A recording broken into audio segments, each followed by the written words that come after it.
Bien, también. Bueno, hoy vamos a tener una conferencia un poco más breve. A las 9 vamos a cerrar.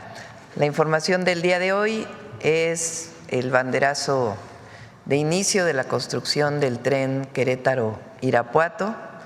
Se van a conectar mis compañeros Jesús Esteva, Andrés Layuz y la gobernadora de Guanajuato y el gobernador de Querétaro. Entonces, a ver si podemos hacer la… Pues buenos días, con su permiso, señora presidenta. Buenos días, gobernadora, gobernador. Pues con su permiso, señora presidenta, buenos días a todas y a todos. El día de hoy estamos en Apaseo el Grande, Guanajuato, para dar este banderazo de inicio de trabajos al cuarto tramo que se está construyendo. Este va de Querétaro a Irapuato, son 108 kilómetros, y cedo la palabra al gobernador de Querétaro. Muchas gracias, secretario, gobernadora, secretario, muchas gracias. Muy buenos días, presidenta, muy contentos aquí acompañándolos para este nuevo banderazo que para Querétaro, sin lugar a dudas, suma muchísimo en la conectividad. Yo le comentaba que el tren Querétaro-México es un anhelo desde hace más de 46 años para las y los queretanos, y esta nueva conectividad para el occidente de nuestro país, este gran corredor industrial que tiene Guanajuato, Querétaro, el occidente, etcétera, sin lugar a dudas va a ayudar muchísimo a la competitividad de mi estado. Le agradecemos infinitamente y estamos listos, puestos y dispuestos para ayudar y felicitarla por este nuevo banderazo que se va a dar el día de hoy. Muchas gracias, presidenta, y a la orden como siempre. Gracias, gobernador Mauricio Curi. Muchísimas gracias, presidenta. Muy buenos días. Te saludamos desde la antigua estación de trenes aquí en Apaseo el Grande, Guanajuato. Estamos muy contentos de arrancar esta etapa que nos va a permitir generar movilidad entre nuestros municipios. Vamos a conectar a las personas que viven en nuestro estado, por supuesto con otros estados vecinos. Me siento muy emocionada de que este proyecto sea una realidad. Guanajuato tiene una gran tradición ferroviaria que se remonta por allá de 1877 y sabemos lo que los trenes generan en nuestras comunidades y en nuestros municipios. Desarrollo, progreso, bienestar y sobre todo esta conexión entre familias que tanto nos llena de emoción. Este tren que estará pasando por Querétaro, Irapuato y que además incluye también al municipio de León va a permitir que venga que vaya a detonarse el desarrollo, la conectividad en esta región, y también creo que es importante destacar que va a ser un gran emblema de lo que logran la colaboración, el trabajo en equipo y la visión estratégica hacia el futuro. Te agradecemos desde Guanajuato este proyecto. Estamos listos para seguir sumando por Guanajuato y por México. Un saludo, presidenta. Muchas gracias, Livia, gobernadora. Adelante, Jesús. Nos acompaña también Joao Parreira de Motangil, la empresa que estará construyendo este tramo de 30 kilómetros, y cedo la palabra a Andrés Layuz para la explicación técnica.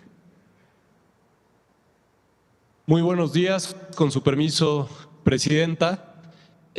Voy a recordar brevemente cuáles son las características del servicio que se va a dar en este tramo que va de Querétaro hasta Irapuato y que estamos empezando la obra en los primeros 30 kilómetros. Vamos a tener vías dedicadas de pasajeros, en este caso es una doble vía de pasajeros con velocidades máximas de entre 160 y 200 kilómetros por hora y estaciones principales y secundarias. En el mapa se alcanza a ver que tenemos justamente una de las estaciones secundarias aquí en Apaseo el Grande. El sitio donde estamos en este momento es a unos metros de donde se construirá la estación en Apaseo del Grande. Estamos en un espacio donde físicamente tenemos el derecho de vía para construir la doble vía de pasajeros. Este primer tramo es de 30.3 kilómetros, como lo decía, con dos vías. Va a tener en términos constructivos dos viaductos con soluciones específicas para, sobre todo, interactuar con la industria y con el servicio de carga ferroviaria. 9 pasos superiores vehiculares. Esto es lo que permite que las calles que hoy existen puedan cruzar la vía porque la vía va completamente segregada, lo cual le da características de seguridad, operación y velocidad de un servicio de pasajeros que puede llegar hasta 200 kilómetros por hora. Aquí en este tramo tendremos la construcción, ya lo decía, del paradero de Paseo del Grande.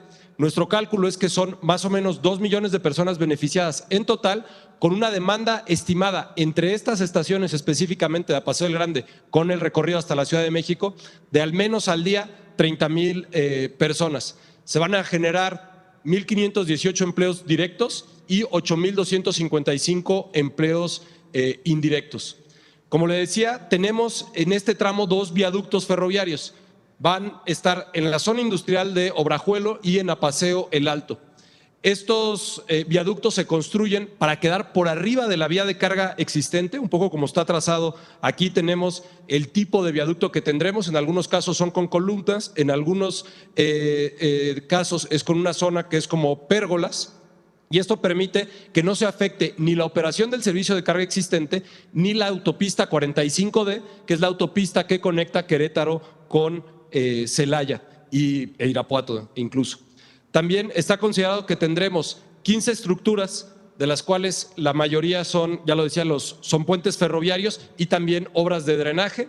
Tendremos una vía doble con las características de circulación de velocidad alta para pasajeros, y también están consideradas todas las condiciones hidrológicas de la zona. Parte de los estudios que se han estado haciendo a lo largo del tiempo tiene que ver con los estudios hidrológicos para saber cuál es la afectación que pudiera haber en caso de que hubiera lluvias extremas. Como saben, la vía es dedicada, y esto quiere decir que, y tenemos en el dibujo aquí, las vías de carga, tenemos en este caso, en estos tramos de una vía de carga, pero también tramos largos con 2 vías de carga, precisamente porque es una zona industrial muy activa la que hay en Guanajuato saliendo de Querétaro. Adyacente a esas 2 vías de carga vamos a tener las 2 vías de pasajero, que tendrán su propio terraplén. Esto implica que para construir este terraplén será un movimiento de tierras de alrededor de 2 millones de metros cúbicos en estos primeros 30,3 kilómetros. Y vale la pena recordar que este recorrido que estamos marcando ahorita con el inicio de obra de 30 kilómetros que conecta a Querétaro con Apaseo el Grande es el inicio de un recorrido hasta Irapuato. Quiere decir que también tendremos más adelante, en el siguiente tramo que está en proceso de licitación, una estación en Celaya, una estación en Cortázar, una estación en Salamanca y la estación de Irapuato, que también es el inicio del recorrido hacia el occidente del país, hacia Guadalajara. Muchas gracias.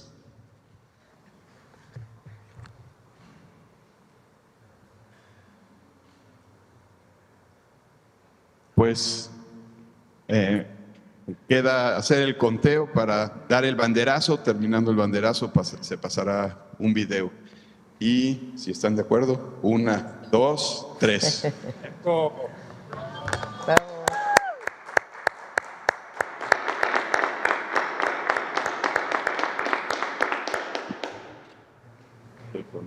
Muchas gracias. Bueno, esta es la presentación del día de hoy. Hay que recordar que es con la 4ª transformación que se recuperan, renacen, reviven los trenes de pasajeros. No hay que olvidar que México durante decenas de años construyó vías para trenes de pasajeros y en unos cuantos años el neoliberalismo acabó con ellos. Zedillo, hablando de Zedillo, fue quien privatizó los trenes de carga y de pasajeros. La idea es que iban a renacer los trenes de pasajeros. Se quedaron los trenes de carga concesionados principalmente a 2 empresas y los trenes de pasajeros desaparecieron. El único que quedó fue el turístico de Chihuahua a Sinaloa, el Chepe. Con el presidente López Obrador se construyen más de 1,500 kilómetros de trenes de pasajeros, el Tren Maya, el interoceánico, que es de carga y de pasajeros, y nosotros tenemos el objetivo de construir el México Nuevo Laredo y México Nogales. vamos avanzando ya, México-Querétaro, bueno, México-Nuevo Laredo, México-Nogales, México-Pachuca. El AIFA, México-AIFA se inaugura este diciembre, Pachuca y Querétaro en el 2027 y los siguientes tramos se van a ir desarrollando. El próximo año hay un presupuesto importante para trenes también, para continuar estos trenes. Y sobre la vía de carga del México-Veracruz, estamos trabajando para que pueda haber también una corrida de trenes de pasajeros, de tal manera que quede conectado nuevamente todo el país con los trenes de pasajeros. Esto nunca hubiera ocurrido si no llega un cambio al país. No olvidemos que Zedillo privatizó los ferrocarriles y después se fue a trabajar, cuando acabó el gobierno, como asesor de una de las empresas, Kansas, que hoy fue vendida a una empresa de Canadá. Pero no olvidemos que Zedillo, después de privatizar, se fue a trabajar a una de las empresas a las cuales le regaló el tren las vías de tren, la concesión de las vías de tren. Bueno, este es el renacimiento, sigue el renacimiento del tren de pasajeros. Vamos a las preguntas. Vamos por acá, a ver, vamos acá primero. Muy buenos días, Presidenta. Rocío Jardines, de W Radio y Teleurban. Preguntarle en primera situación su opinión acerca de este amparo que se ha difundido, que interpusieron a favor de Andrés Manuel López Beltrán y también Gonzalo López Beltrán, los hijos del expresidente Andrés Manuel López Obrador, se dice por este caso de huachicoleo fiscal. Hay quienes dicen que pudieron no haber sido ellos los que solicitaran este amparo. Ellos dicen que no fueron ellos, no hay quienes dicen. Ellos, Andrés Manuel López Beltrán sacó ayer una carta, no es hay quien dice. Sí, ya desmintieron que ellos presentaron los amparos. ¿Cuál es su opinión? ¿Por qué se habría presentado esta figura a su favor junto con otras 14 personas? Y lo hizo, bueno, el abogado que es conocido también por defender a Caro Quintero. Bueno, hay un abogado que ya dijo que él no presentó nada. Es parte de la campaña de calumnias, así de sencillo. ¿Cómo es posible? Imagínense esto, que no sé quién, pero tiene que saberse quién, porque tiene que saberse quién puso estos amparos y por qué. ¿Cómo es posible que a los hijos del presidente López Obrador alguien a su nombre ponga amparos en distintos lugares del país? ¿Con qué motivo? Evidentemente la calumnia, desacreditar. Es sencillamente parte de una campaña política en contra de nuestro movimiento, del presidente López Obrador, de sus hijos. Quien nos escucha, quien nos ve, pues imagínense que de pronto ustedes, alguien, aparece por ahí un amparo que dice no me vayan a investigar. A cualquiera de ustedes, imagínense que alguien les hubiera puesto un amparo en su nombre. ¿Cuál sería el objetivo? Pues desprestigiarlos, ¿no? Entonces es parte de esta campaña, vean hoy todos los comentócratas, todos. Lo mismo, pero lo mismo. Todos dicen lo mismo. ¿Quién se los dicta? Habría que ver, porque se los dictan. ¿Cómo es que todos dicen lo mismo?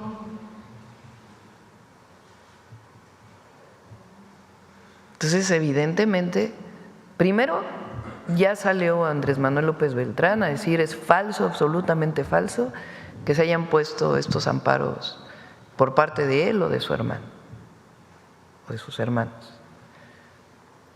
Y segundo, hay un abogado que ya dijo, usaron mi nombre, usurparon mi nombre para poner el amparo. Entonces, ¿qué sentido tendría poner los amparos? Desacreditar, calumniar. ¿Sería necesario, presidente, que ellos presenten algún tipo de queja o busquen que se haga esta investigación que usted dice? No, que pues ya contestaron. O sea, lo que es importante es para todos nosotros, todo el pueblo de México. ¿Cómo es posible que alguien, quién sabe quién, ampare a otra persona? A su nombre, usando sus nombres. Y después se filtra a los medios y a las redes, casualmente, de inmediato. No, se pone el amparo y al minuto ya está en las redes. Y al minuto ya está en Reforma. Ya está en el Universal. ¿No les parece extraño? Por eso mi pregunta es si debería ser investigado esto a través de alguna queja, denuncia por parte de ellos. No, sí se tiene que saber quién puso esos amparos, porque tiene un sentido de desprestigiar y de calumniar a unas personas, y tiene un sentido de dañar al presidente López Obrador y a lo que representa nuestro movimiento. Evidente. Bueno, son demasiado burdos, burdísimos. Entonces, afortunadamente, pues muy rápido ellos contestaron, o Andrés Manuel López Beltrán contestó. Inmediato, sí. Presidenta, también saber si usted pudiera darnos información de la que le hayan transmitido también sobre esta expulsión de Hernán Bermúdez de Paraguay. Ya está por llegar o ya llegó a nuestro país, a Chiapas, si no me equivoco. Bueno, se dice que fue el propio secretario de Seguridad Pública, Omar García Harfuch, quien fue por él a Paraguay, y por eso no estuvo en las celebraciones junto a usted en estos días patrios. No, es falso. Es falso. ¿Qué información le dieron acerca de esta expulsión de Hernán Bermúdez? Fue parte de esta solicitud que hizo el gobierno, desde luego. Sí, ya no hizo falta el juicio de extradición, porque esta persona entró de manera ilegal a Paraguay y cometió una serie de delitos en Paraguay. Entonces las autoridades paraguayas decidieron expulsarlo. Entonces hay un avión de la Fiscalía General de la República que en este momento está en Colombia y en algún momento pues ya partirá para México, para que lleve su juicio aquí. Gracias, presidente. Y el día de ayer, por último, ya se hizo esta lectura en el Senado de la República, confirmando que llega el proyecto de la presidencia en materia de juicio de amparo. Inmediatamente se anunció que el presidente de la Comisión de Justicia llamó a hacer un parlamento abierto para poder tener las voces de todos los expertos, además de legisladores. Su opinión al respecto, porque la oposición, bueno, pues ya dice que es un riesgo, que no va a haber como tal un parlamento abierto como ha sido en otros temas, sino que podría hacerse, incluso dijo Manuel Añor, el senador priista, que podría ser un traje a la medida para el gobierno federal. Muchas gracias, presidenta. A ver si por ahí puedes poner la reforma al Poder Judicial, la Constitución. La reforma constitucional al Poder Judicial que fue publicada el 15 de septiembre de 2024, hace 1 año y 2 días. La reforma al Poder Judicial no solamente establece que los jueces, las y los magistrados y las y los ministros deben ser elegidos por voto popular, sino que también establece una serie de acciones para hacer más expedita la justicia, que no haya estos juicios de 25 años para poder resolver un problema o una denuncia. Viene desde la Constitución. Entonces, para poder cumplir lo que dice la Constitución, se tienen que modificar una serie de leyes. Mañana van a venir el ministro Saldívar y Ernestina Godoy a explicarlo. Se tienen que modificar una serie de leyes. Entre otras leyes está el juicio de amparo, porque se establece ahí, por ejemplo, que son 6 meses para un juicio mercantil. Pero vamos más abajo.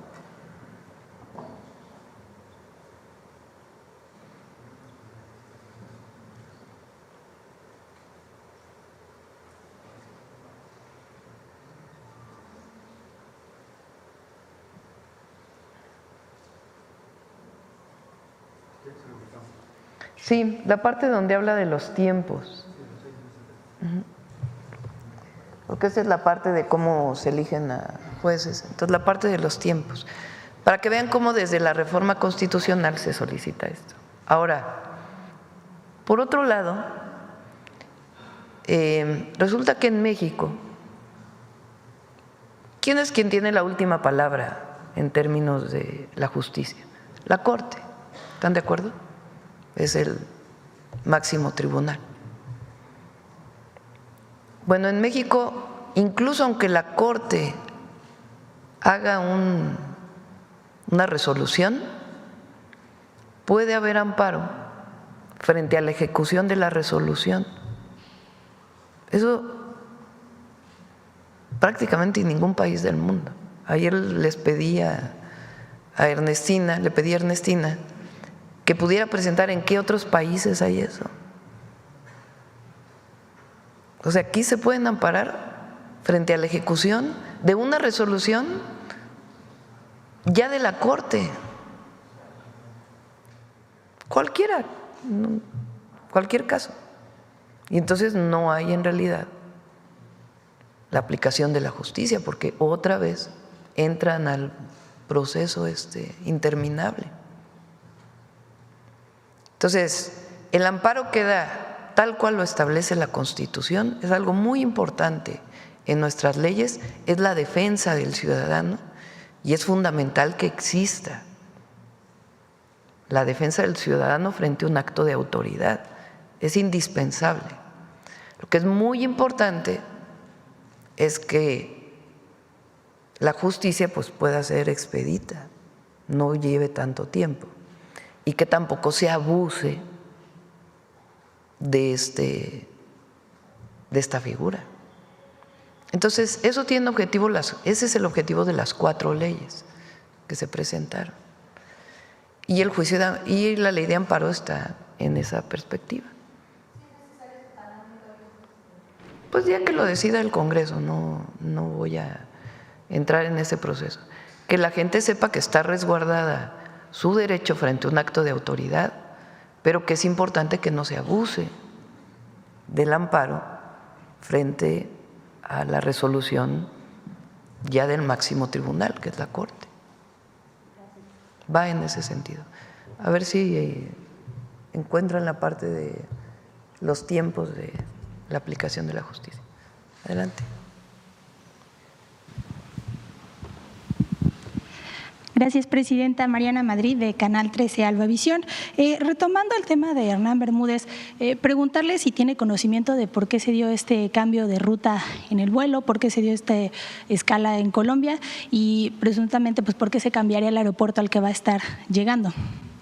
No tengo los detalles, más bien es un asunto técnico del propio vuelo. No tiene nada que ver pues con un asunto jurídico, sino más bien pues el vuelo, carga de gasolina, no sé exactamente, pero no tiene que ver con un asunto de la propia fiscalía. Entonces, ya que informe el gabinete, seguro. Okay, muchas gracias. En otro tema, ayer se detuvo a unos delincuentes al interior de la refinería Dos Bocas, presuntamente pues estaban haciendo robo de combustible. Saber si se está aplicando alguna estrategia en específico para prevenir el robo de combustible al interior de las refinerías, porque la Secretaría de Seguridad pues dijo que no es la primera vez que se da una situación de este tipo. Va a venir ya la próxima semana Luz Helena González. La Secretaría de Energía, ya lo he platicado en la mañanera varias veces, se está haciendo un esquema administrativo que ya está listo, incluso las pipas tienen que tener ya una identificación a partir de un QR, para que podamos tener, se llama la trazabilidad, es decir, ¿de dónde sale la gasolina? La gasolina que cargamos en una estación de servicio, ¿de dónde viene? Durante muchísimos años, hasta la reforma del 2013 de Peña Nieto, el único que podía importar gasolinas era Pemex, o producir gasolinas es Pemex. En este momento el único que puede producir gasolinas es Pemex, pero importar gasolinas lo pueden importar también privados. Eso no ha cambiado. Entonces, ¿cómo llega la gasolina a una estación, a una gasolinera? Pues viene por pipa. Entonces viene por pipa, la pipa viene… Cuando era solo Pemex, pues venían solo pipas de Pemex. Ahora que ya los privados pueden distribuir gasolina, pues vienen también por pipas privadas. Eso en el 2013 y eso no cambió con las reformas que hicimos. Hasta ahora no había un mecanismo, que eso sí viene del cambio a la ley, que nos pudiera informar esa pipa que llega a descargar a una gasolinera, ¿de dónde viene ese combustible? ¿Cuál es la trazabilidad? ¿Cuándo se importó? ¿Quién lo importó? ¿Dónde se almacena? De ahí del almacén, ¿cómo llega a la gasolinera? O en el caso de Pemex, que tiene más controles, porque es una sola empresa, la refinería de dónde sale o el lugar en donde se importa a partir de Pemex y dónde se almacena y de ahí cómo llega a la gasolinera. En este momento ya la norma ya establece que tiene que haber trazabilidad. Tenemos que saber exactamente cuándo se importó, cómo se importó, quién lo importó. Si encontramos una pipa en la carretera, la puede parar un guardia nacional o algún servidor público de alguna de las instituciones como ASEA, por ejemplo, o la propia Secretaría de Energía, de dónde vienes y tiene que tener su trazabilidad. Ah, pues aquí viene de este almacén, que este almacén a su vez se surtió de este… Eso no existía en la ley hasta ahora que pudimos cambiar la Constitución y las leyes, que permite pues generar esta regulación de la trazabilidad del combustible. En el caso de Pemex, además, se están poniendo más controles también a la salida de las refinerías. Entonces, eso junto con los puertos y las aduanas, pues nos está dando mucho más control de cómo llega el combustible a las gasolineras. ¿Y tendrán una cifra de pues cuánto representan las pérdidas por este delito? Sí lo tiene Secretaría de Energía y lo puede presentar cuando venga Luz Helena. Muchas gracias. Pasando a otro tema, Presidenta, ayer la fiscal de Estados Unidos afirmó que México entregó a Caro Quintero por órdenes de Donald Trump. No sé qué información tenga o cómo toma el gobierno de México pues esta declaración. ¿Se descarta que haya presiones por parte de Estados Unidos a México para entregar a narcotraficantes? Ya se habló mucho de eso, ¿no? Ya se explicó que fue una decisión de seguridad nacional el envío de tan importante número de personas de la delincuencia organizada. Fue una decisión de seguridad nacional y también había una petición del gobierno de los Estados Unidos, de la Fiscalía de los Estados Unidos, y se tomó la decisión de enviarlos por el Consejo Nacional de Seguridad a partir de la Ley de Seguridad Nacional. Pero fue una decisión sí había petición de ellos, pero la decisión se tomó aquí en el Consejo de Seguridad por razones de seguridad nacional. ¿En este momento hay más peticiones de Estados Unidos para trasladar? Hay peticiones de extradición. Y finalmente, Presidenta, con la visita que va a tener al rato y pues en miras ya de la revisión del TEMEC para el próximo año, ¿convendría hacer pues una propuesta, un frente en conjunto México y Canadá frente a Estados Unidos, o sería conveniente que a pesar de que haya coordinación, pues que cada país tenga que ver por sus propios intereses comerciales? A ver, los tres países estamos de acuerdo en el tratado. Es muy importante la convocatoria que salió por parte del gobierno de Estados Unidos para abrir las mesas de diálogo con relación a la revisión del tratado. El tratado va a continuar. Obviamente hoy tenemos aranceles a una serie de productos que ponen una consideración distinta, pero la gran mayoría de lo que se exporta no tiene aranceles, no tiene tarifas. Y los tres países estamos de acuerdo, y obviamente Canadá y México estamos de acuerdo en fortalecer el tratado comercial México-Estados Unidos-Canadá y garantizarlo. Eso es lo primero. Ahora, ¿a qué viene el primer ministro Carney? Viene a fortalecer la relación México-Canadá, que además del propio tratado que tenemos, pues es fortalecer el comercio, inversiones económicas en ciertos sectores, pero también otros temas. Por ejemplo, tenemos un convenio con ellos de mexicanos que van a trabajar a Canadá, particularmente al campo, a través de visas especiales de trabajo que se van a conservar, y nosotros estamos planteando que pudieran ampliarse y ellos están viendo este mecanismo. ¿Cómo se importan, por ejemplo, mercancías de Canadá a México? Pues o pasamos por Estados Unidos a través de carreteras o trenes o a través de puertos. Entonces, la idea es fortalecer el comercio a través de los puertos entre Canadá y México en los dos océanos. Estamos planteando temas educativos, de energías renovables, de innovación. Nos interesa mucho saber cómo funciona el sistema de salud de Canadá, que es un sistema público, gratuito. Entonces son varios temas que vamos a tratar en la reunión, y esta asociación estratégica le llamamos, que es un nivel mayor de una alianza que se había firmado con Canadá en su momento, manteniendo el tratado, pero fortaleciendo la relación México-Canadá. Gracias. A ver, aquí. Gracias, doctora. Buenos días. Eduardo Ortega, del periódico El Financiero. Doctora, primero quisiera yo hablar sobre el caso que relacionado con el huachicol fiscal y la Marina. Primero me gustaría preguntarle que usted sepa si los hijos del expresidente Andrés Manuel López Obrador están mencionados en el expediente de este caso en la Fiscalía General de la República. No. ¿Es así? No. No están mencionados. No. Por otra parte, si este es un caso que usted haya platicado con el secretario de Estado de Estados Unidos, Marco Rubio, ahora que estuvo aquí en México, si este fue un tema que usted abordó con él.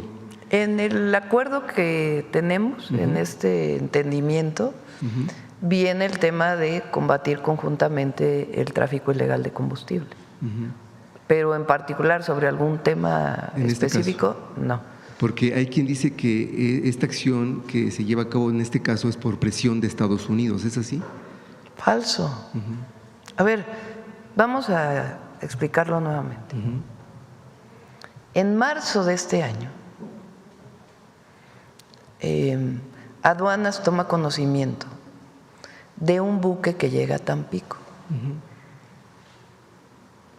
proveniente de Estados Unidos.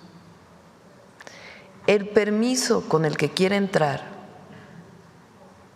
a descargar el contenido del buque es un permiso temporal de una sustancia química, de naftas.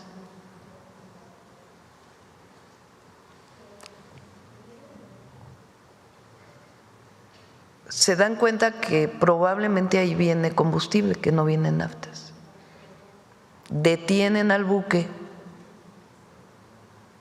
y piden un análisis del contenido del buque.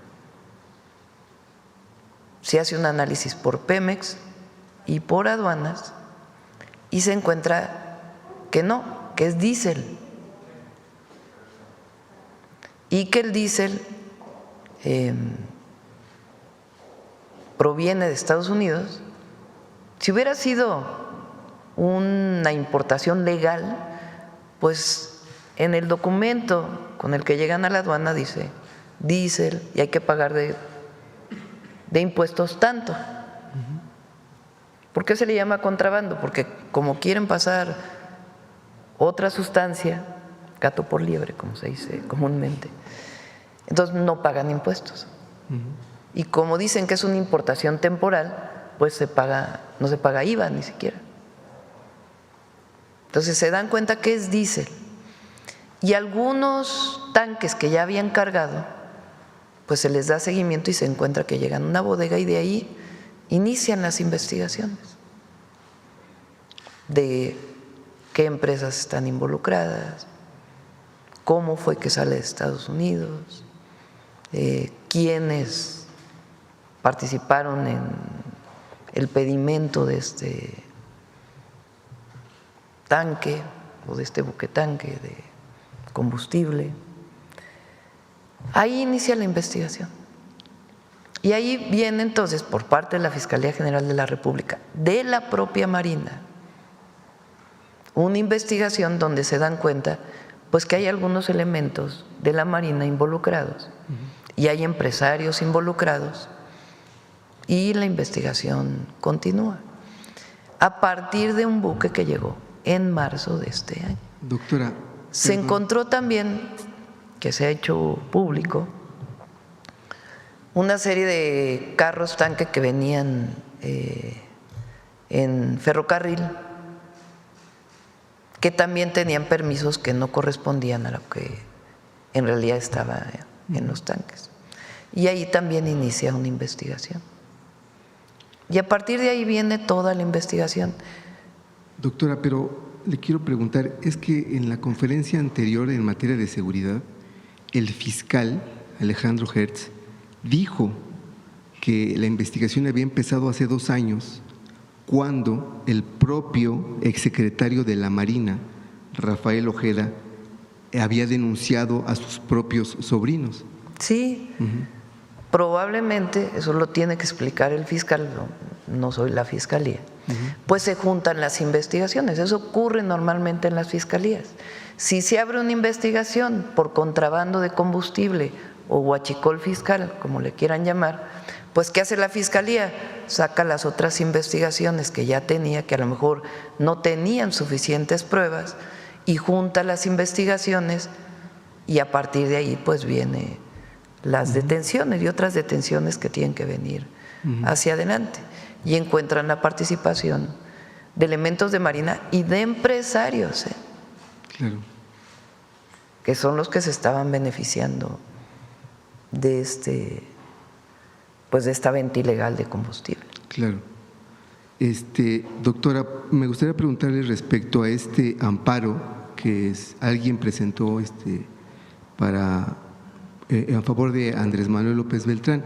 Hay quien dice que él, el hijo del expresidente, renunció al amparo pero mediante la carta pública, que no lo ha hecho legalmente, por lo que pues renuncia mediáticamente al amparo, pero la cobertura jurídica sigue.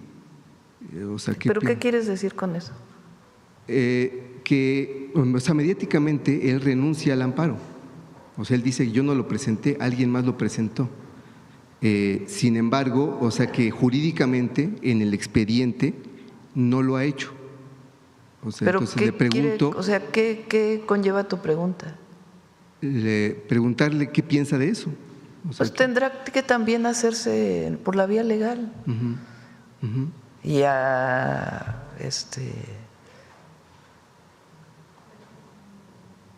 estos jueces notificar. Pero fíjense ahora el trabajo que tienen que hacer ellos. O sea, ahora ellos tienen que ir a decir, no, mire, fíjese que yo no presenté el amparo, por favor, retírelo. Ah, pues ahí está. Ah, mira, aquí hay abogados, ¿verdad? Ah, no tiene firmas, ya. Porque bueno, al final lo que entiendo… A ver, vamos a ponerlo otra vez, porque no tenía yo conocimiento de esta parte. Aquí hay una compañera que ayer dijo que era abogada. Bueno, ¿no trae firmas?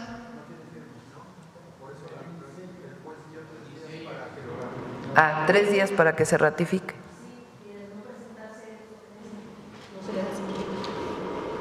Ya, entonces no tienen que ir a cada juzgado. Claro. Doctora, por otra parte, quiero preguntarle sobre la visita que va a hacer hoy, entiendo, el subsecretario de Terrorismo e Inteligencia Financiera del Departamento del Tesoro de Estados Unidos.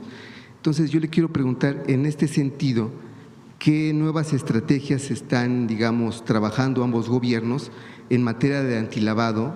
Y bueno, después de que el gobierno de Estados Unidos declaró a las organizaciones del narco como terroristas. En el entendimiento que se hizo, se planteó que hubiera más colaboración en el tema de información sobre el lavado de dinero. Viene el subsecretario a hablar de varios temas con el secretario de Hacienda y entre otros también pues de cómo fortalecer las investigaciones conjuntas frente al lavado de dinero, cuando hay información que tenga pruebas. Claro. Pero no hay, digamos, una medida específica en el cual… No, es parte pues de la colaboración que hay. Claro. Y finalmente, doctora, quiero preguntarle sobre el caso de Hernán Bermúdez. Esto ya se lo he preguntado antes, le quiero reiterar la pregunta. Si usted no consideraría que Adán Augusto López Hernández debería de pedir licencia como senador. La investigación tiene que seguir su curso. Ya dijo el senador que si en algún momento requieren de su declaración, que él con gusto la va a dar. Entonces, es muy importante, se va a presentar. ¿Se va a presentar? No. ¿Cómo se va a presentar? ¿Cómo fue que este personaje, que fue secretario de Seguridad de Tabasco, digamos, se fue descomponiendo? ¿Y en qué momento se dan cuenta que primero no está cumpliendo con sus funciones y que pudiera estar vinculado con algún grupo delictivo? ¿Cómo se pide su destitución por parte del presidente López Obrador a Tabasco? Todavía no entrábamos nosotros. En el momento que hay indicios de que esta persona tiene algún vínculo y a partir de ahí él decide salir y huir. Y después pues ya viene la investigación por parte de la Fiscalía del Estado de Tabasco y la Fiscalía General de la República. Pero es muy importante que se sepa todo este proceso, porque es muy fácil para la oposición la hipocresía en acción. Ahora, ¿no?, que nunca explicaron nada de García Luna, el coordinador del PAN en el Senado, que nunca explicó por qué se fue 6 años de México y que ahora regresó con fuero y que es el principal crítico ahora, ¿no?, porque es el uso político.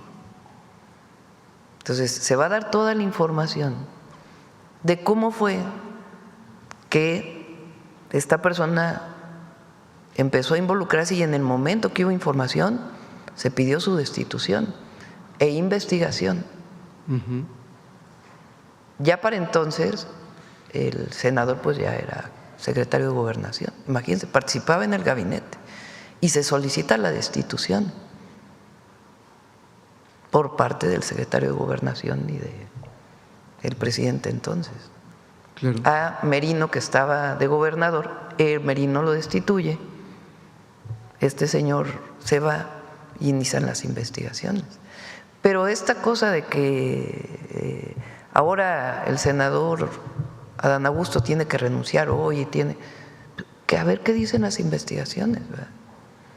Porque lo que no es ahora la prensa, algunos medios de la prensa, son los juzgadores.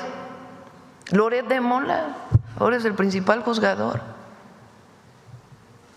cuando todavía no explica todos sus montajes o las mentiras que dice todos los días. Entonces, hay que esperar las investigaciones, como le dicen, y ya el senador ya dijo, si necesitan de mi declaración, claro, doctora, la voy a presentar. Entonces, todo esto es importante que se conozca. Nosotros no vamos a esconder a nadie, ni tampoco vamos a defender a nadie si resulta que hay pruebas que es culpable. Pero lo que no nos parece es este juicio que hacen los grandes medios de comunicación, O la oposición, que ahora se erige como cuando sí, o sobre este tema. A ver cuándo ellos hicieron alguna detención. O sea, porque aquí se está actuando cuando se encuentra y hay pruebas. Por eso el secretario de Marina dijo, fuimos nosotros mismos quienes presentamos la denuncia y las investigaciones que se hagan. Ahora, no les funciona a los medios ni a la oposición, por más que quieran, no les funciona, ni les va a funcionar, porque nosotros siempre va a haber verdad y se va a pedir siempre que se aplique la justicia. No somos iguales. Gracias, doctora. Aquí.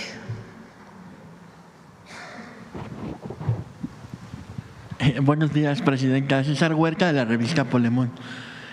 Presidenta, pues cambiando un poco el tema, en Polemón publicamos una investigación en la que revelamos que Luis Carlos Ugalde, el expresidente del IFE que avaló el fraude electoral del 2006, pues recibió más de 13 millones de pesos en contratos del PRI, del PAN y de los gobiernos panistas.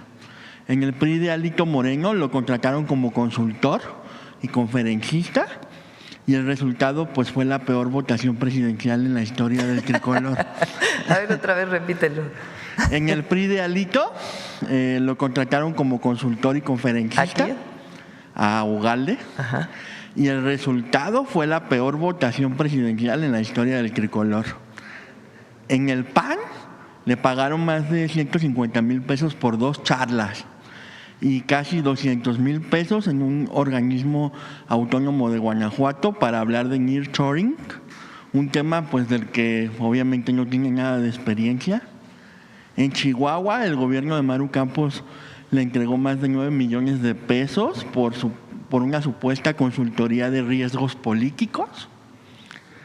Y pues pese a esta relación estrecha con el PRIAN, pues hoy la oposición quiere imponer a Luis Carlos Ugalde como un experto neutral en la discusión sobre la reforma electoral. ¿Qué piensa sobre esto, presidente? Pues a lo mejor podría dar una plática sobre fraudes electorales, ¿no? Sería bueno que explicara su participación y por qué el INE se negó. Que conteste esta pregunta. ¿Por qué el INE se negó a abrir todas las casillas? Cuando la gente en las calles pedía voto por voto, casilla por casilla. Entonces, él fue uno de los articuladores del fraude del 2006. Para todos los jóvenes que nos escuchan, que a lo mejor tenían 6 años en el 2006, 4 años. En el 2006, candidatos a la presidencia de la República, los principales, digamos, Andrés Manuel López Obrador, entonces no existía Morena, era por una alianza donde estaba el hoy Movimiento Ciudadano, se llamaba Convergencia, el PT y el PRD, el PAN, Calderón y PRI, madrazo, o uno de los principales accionistas de latinos, ¿no?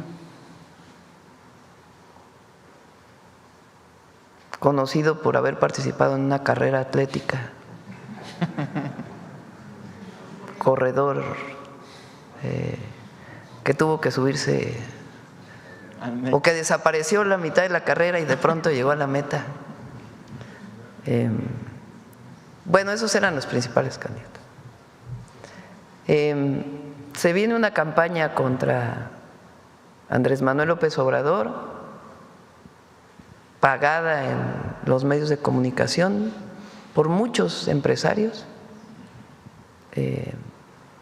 Andrés Manuel López Obrador, un peligro para México, con mentiras, como muchas de las de ahora,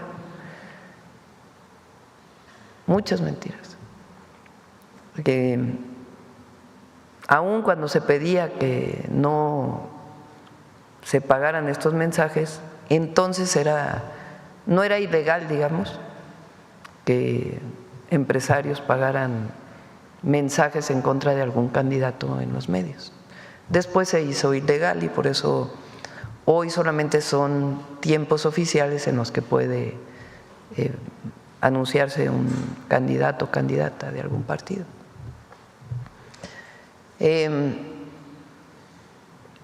Llega el día de la elección, como a la 1 de la mañana, en el famoso PREP, que es el que va dando los resultados, Andrés Manuel López Obrador va arriba y de pronto empieza a caer y cruza Felipe Calderón y entonces el PREP le da el triunfo a Felipe Calderón. Resulta que al otro día ¿qué día fue la elección en 2006? En junio, ¿no? En julio, ¿no? 2 de junio. 2 de junio. Fue en junio, creo. Era en junio entonces. Fue el 2 de julio, ¿no? Del 2006. 2 de julio. Ahora es en junio, antes era el 2 de julio. El 3 de julio, pues ya estaba Felipe Calderón arriba por 200, casi 300,000 votos. Pero había un montón de casillas que no se contaban. O sea, dejaron muchas casillas que por alguna razón no se contaron. Y ahí empieza la gente a decir, aquí hubo fraude. Viene unos días después el llamado conteo distrital y hay muchas evidencias en esos días de que hay personas que entran al lugar donde se guardaban las urnas a presuntamente modificar, a meter votos. Muchas evidencias. Vean la película El fraude, ahí viene, de cómo la gente empezó a cuidar los distritos electorales donde estaban las casillas guardadas y veían que entraba gente.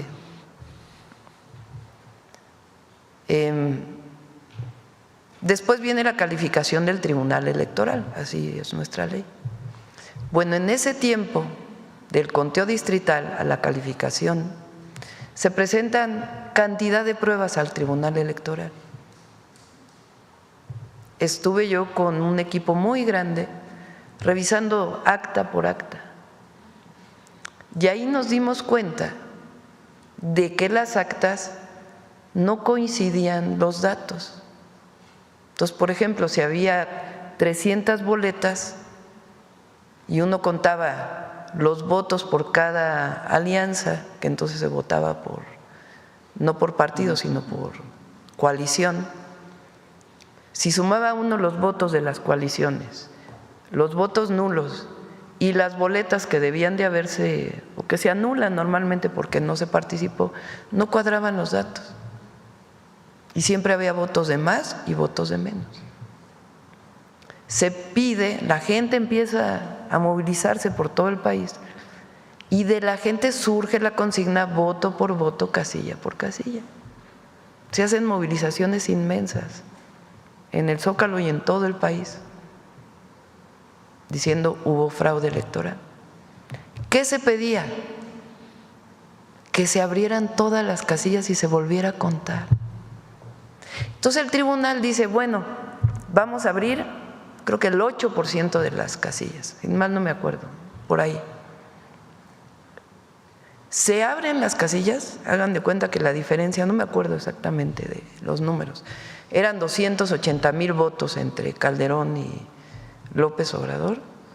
Se abre ese 8% de las casillas y se reduce la diferencia. O sea, había más votos para López Obrador que no habían sido contados. Y la gente dice, pues que se abran todas. ¿Por qué si se abre el 8% y se reduce, no se abren todas? Y el tribunal se niega a abrir todas las casillas. Y se consuma el fraude electoral el 1 de diciembre, con la entrada de Calderón. Por eso decimos Calderón es un presidente espurio, porque no ganó con el voto popular. El triunfo entonces era de López Obrador, como lo fue el triunfo en 1988 del ingeniero Cárdenas. El neoliberalismo en México, entre otras cosas, se impuso con fraudes electorales. No se nos olvide. El fraude electoral del 88. Salinas también llegó al poder sin haber sido elegido por el voto popular. Lo mismo que Calderón. Y en el 94 con un terrible magnicidio. O sea, hay que recordar la historia. Y en el 2012 con una compra de votos masiva totalmente demostrada.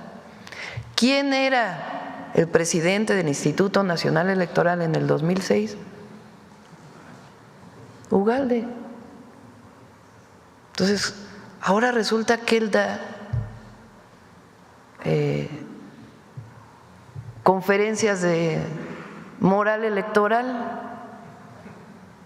No, pues no. Por eso digo que lo inviten a platicar sobre cómo se hace un fraude electoral. Entonces, a lo mejor ahí sí puede opinar. Y un poco ligado pues con el tema de presidenta, pues Covarrubias y Asociados publicó una encuesta que le otorga un 72% de aprobación, digo, a diferencia de los otros que hacían los fraudes, y señala que el 75% de los mexicanos tiene muy buena impresión de usted.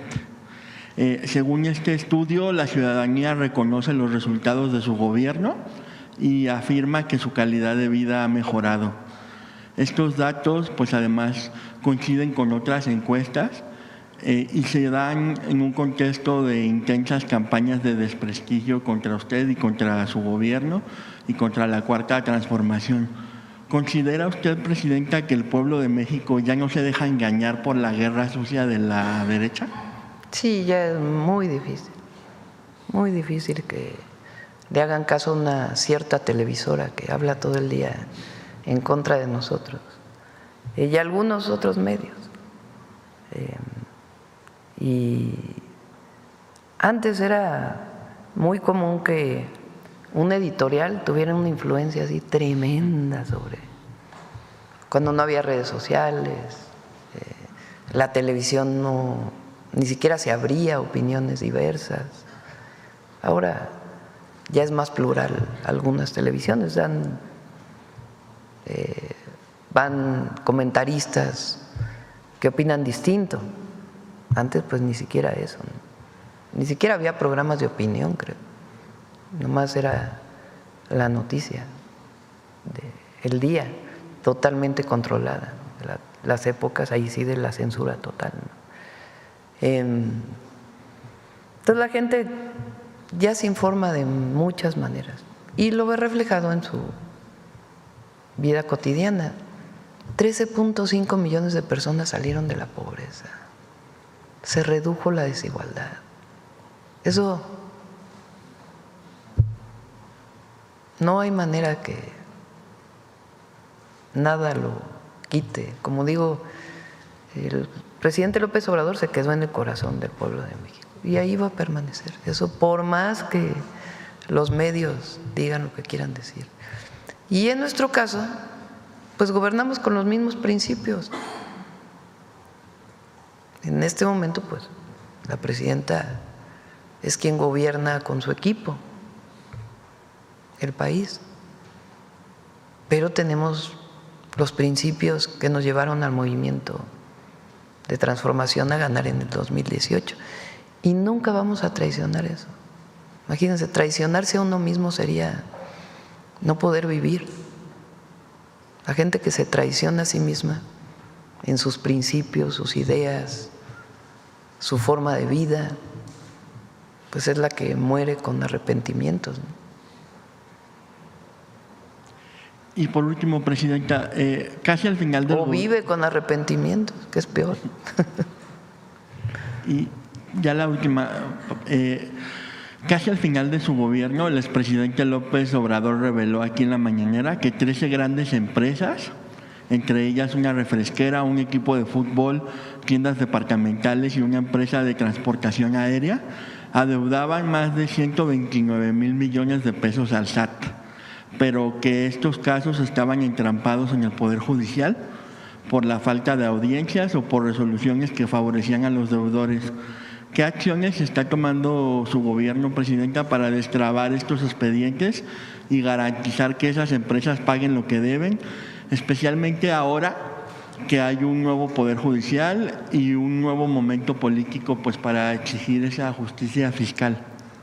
Aquí es la justicia. El SAT hace su trabajo, muy bien, por cierto.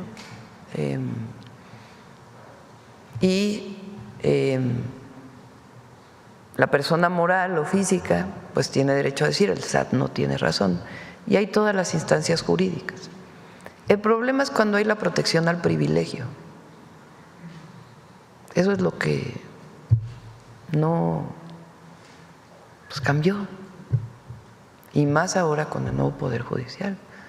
Entonces se trata del Estado de Derecho, el verdadero Estado de Derecho, y que quien tiene que pagar impuestos lo pague, y quien viola la ley pues que también se le apliquen las sanciones correspondientes.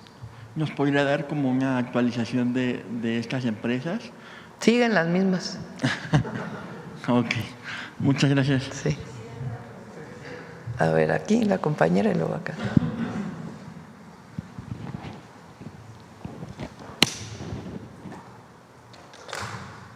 Gracias, Presidenta. Nancy Rodríguez, de Oro Sólido y de Empuje Migrante. Presidenta, pues ahora con este regreso de cientos ya de hermanos migrantes de allá de Estados Unidos a México, nos comentan que si habría alguna posibilidad de más apoyo en el paso de las aduanas. En las aduanas les cobran les dejan pasar $300 aproximadamente en días normales, y en vacaciones $500. Entonces, fíjese que ahorita pues están viniendo incluso hasta con trailers, se traen Creo muchas que ya cambió cosas. eso. A ver si nos puede dar la información. Sí. Sí, Pepe Merino.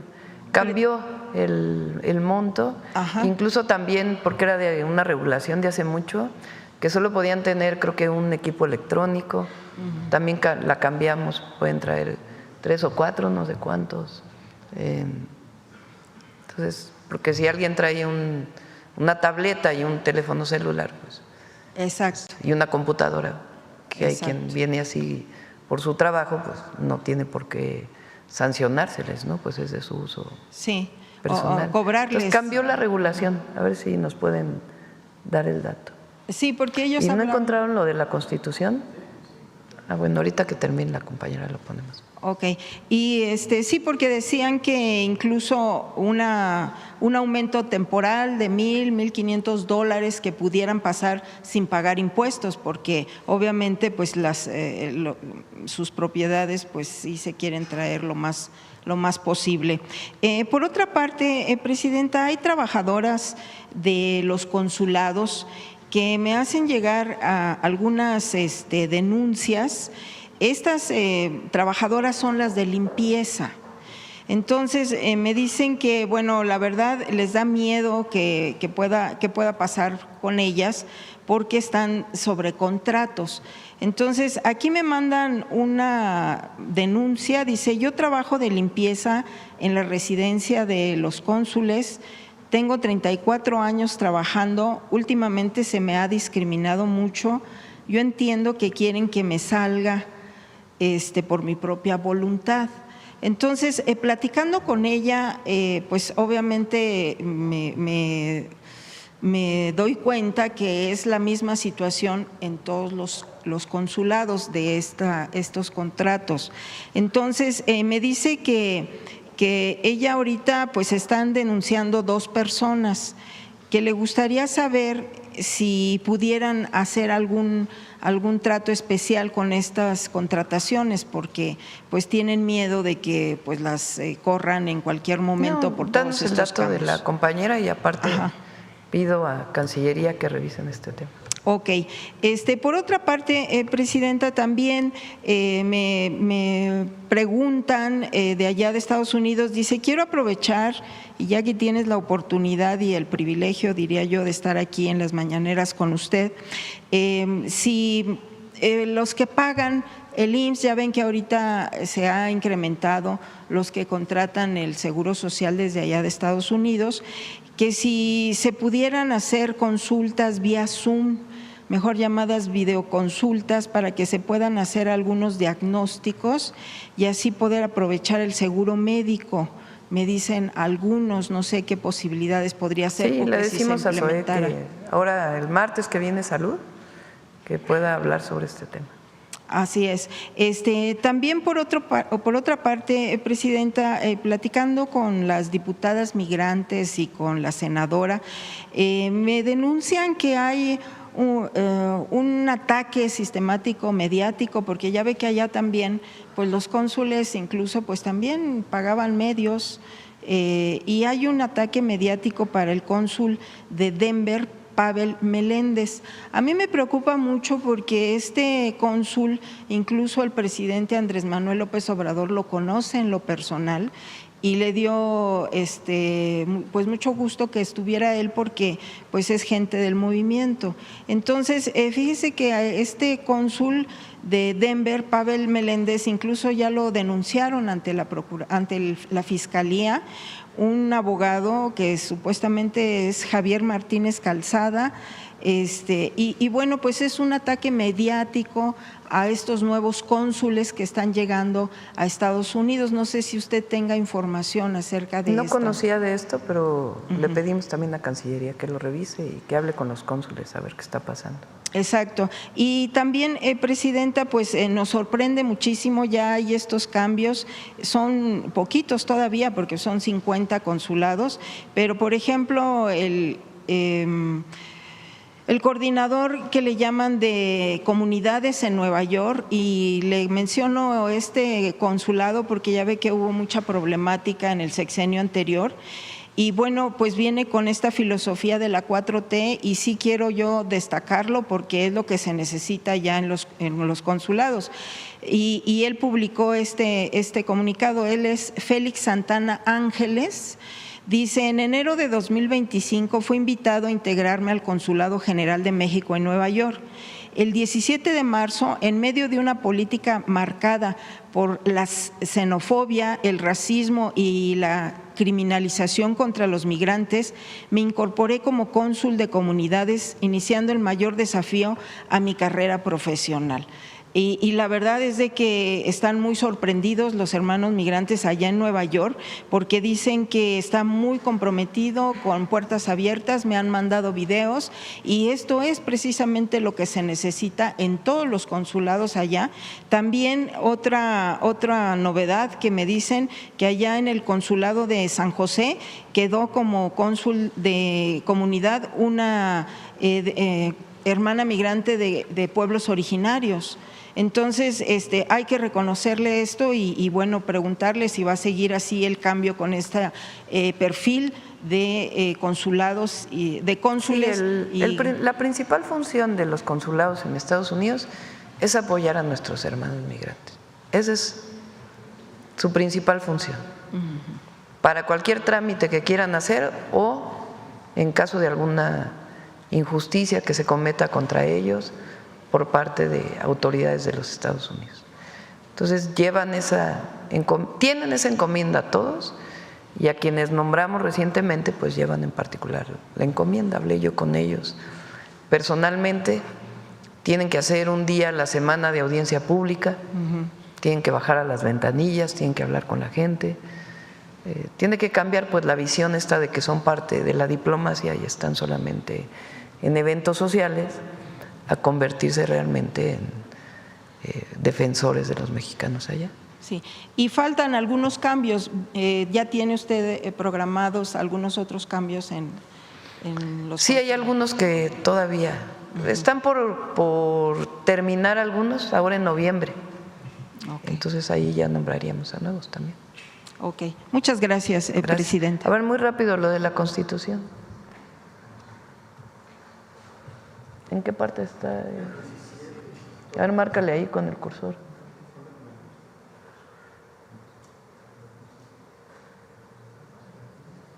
Pero viene una parte donde están los tiempos.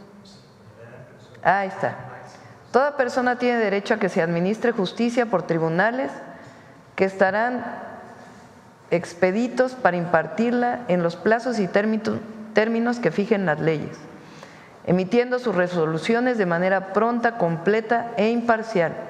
Su servicio será gratuito, quedando en consecuencia prohibidas los costos judiciales, ¿no? Las costas judiciales.